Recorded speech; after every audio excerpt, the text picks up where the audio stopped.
بسم اللہ الرحمن الرحیم۔ میری عزیز بہنوں،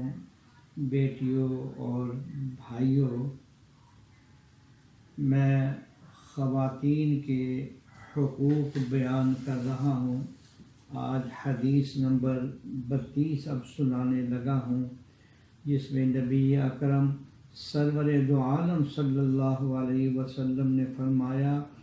آدمی کے لیے سعادت مندی خوش بختی میں سے یہ ہے کہ اس کو نیک وفادار بیوی مل جائے کہ جب تو اسے دیکھے تو تجھے اچھی لگے، اور جب تو غائب ہو، گھر سے باہر ہو، تو تجھے اپنی ذات اور اپنے مال پر امین پائے۔ یعنی وہ بیگم جو گھر کے مال کے بارے میں بھی، اپنی عزت و آبرو کے بارے میں بھی اپنی حفاظت کرے، تو فرمایا یہ بڑی سعادت مندی کی بات ہے۔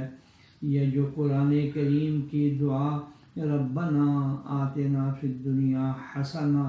وفی الآخرۃ حسنہ وقنا عذاب النار،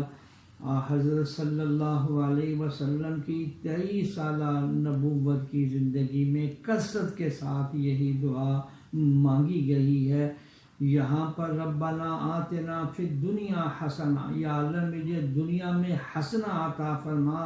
اس سے مراد بھی وہ نیک اور سعادت مند بیوی ہے کہ جب اس کے ساتھ بات کرے دل خوش ہو، اور وہ بھی جب اپنے میاں کو دیکھے تو انتہائی محبت و پیار سے دیکھے، تو یہ ایسی بیوی کا مل جانا سعادت مندی کی بات ہے۔ اللہ جل شانہ ہمارے گھروں کو سکون والے، راحت والے، عافیت والے، ذکر اللہ والے، تلاوت قرآن والے گھر بنائے، آمین یا رب العالمین۔